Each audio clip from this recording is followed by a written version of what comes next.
everybody wants to know themselves. Everybody is trying to know who they are. But you can never really know yourself. You can only be who you are, but you cannot know it. Because to know something is to make it an object of your knowledge. So if I know the tree, you will be thinking I always use examples of trees because I am surrounded by trees every time I'm recording. And this is perfect because it's a natural example, right? So if I know the tree has become an object of my knowledge. I've separated it from myself and now I know it. If I know my bag, then it is separate from me, it is an object, I am the subject that knows it. So every time I point eventually and I say, this is who I am, how do I know? You say, I know. Then I have created whatever it is that I know into an object and I know it. So what is happening is that you can know what you are not, but you cannot really know what you are. Because knowing yourself in the sense we know anything in this life, we know all these thoughts and emotions and experiences, knowing ourselves in the same way is not possible. Because what we know becomes something that is seen, and who is knowing the subject is the seer. And there is this subject-object, seer and seen duality always present in our existence. So that's why I say, no matter how much you evolve in life, no matter how much you gain wisdom and spirituality and philosophical wisdom, it is like peeling the layer of who you are not. Anytime you feel like stopping and saying, that's it, that's who I am, don't stop there. Ask yourself again, really? Is it who you are? How do you know? And if you know it as an object. So it cannot be you because now you've separated it from yourself. We've already established this. I hope you're with me in this. We know anything and everything as an object of our knowledge. We as subject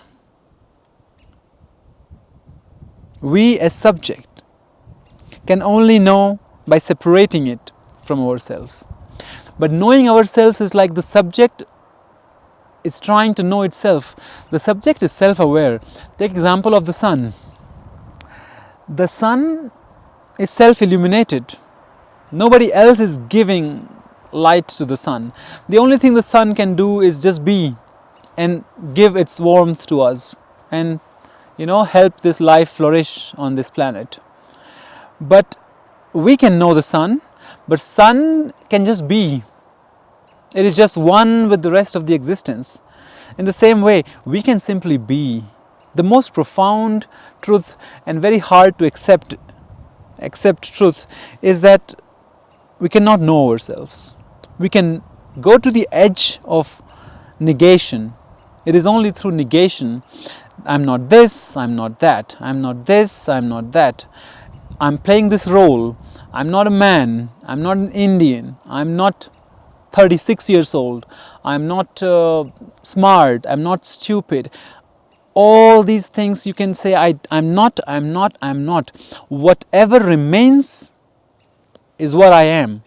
But whatever remains, I cannot talk about it. I cannot point to it. I cannot tell it to anybody. The only thing that can be is that I can just be. Truth is not something that you find outside somewhere. Truth is your very nature.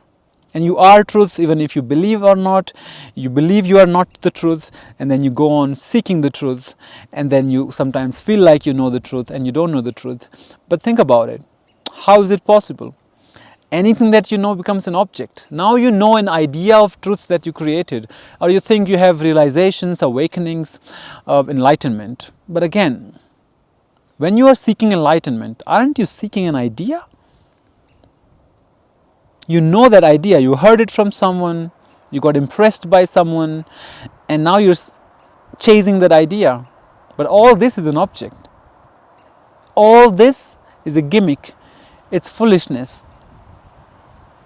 And when you go deeper into the essence of reality, you will get, you will meet this wall where you won't know how to go forward.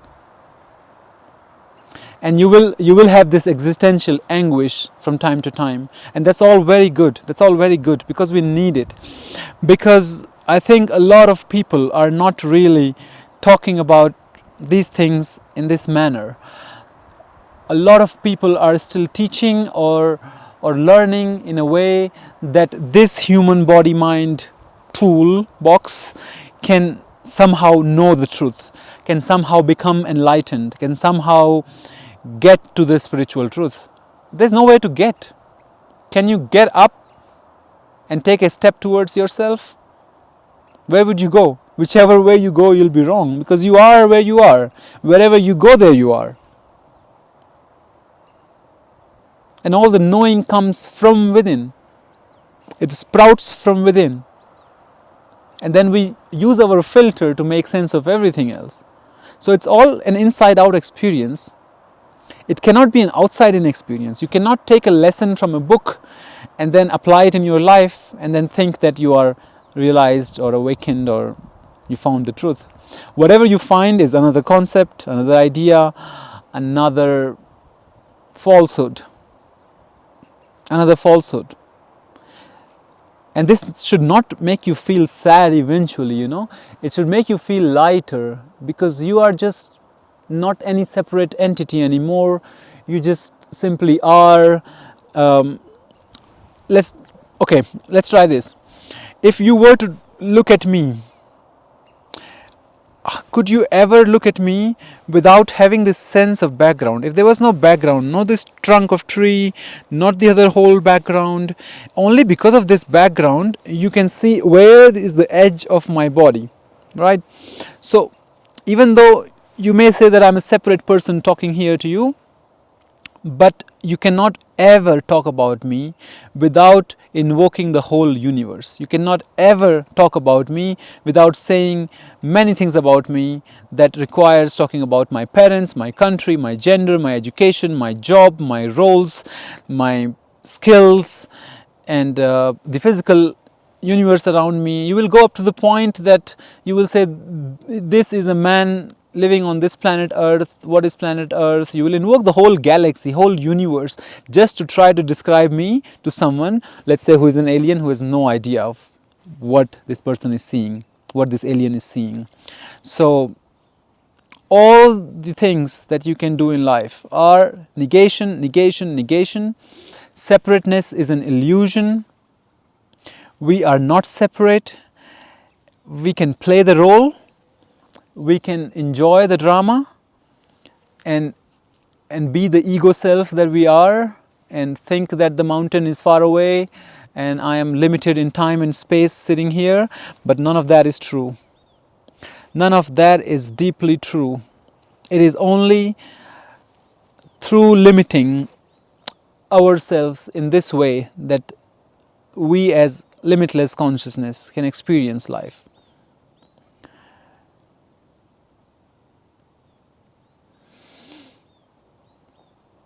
Yeah. We just simply are. We cannot know who we are, not in the sense that we know anything else. We cannot talk about it. At the end, silence is the only answer. Silence is the highest truth. Silence, presence, being. And you can always come back to the world with your newfound understanding of this universe, of this oneness, and then you become very simple. You become childlike.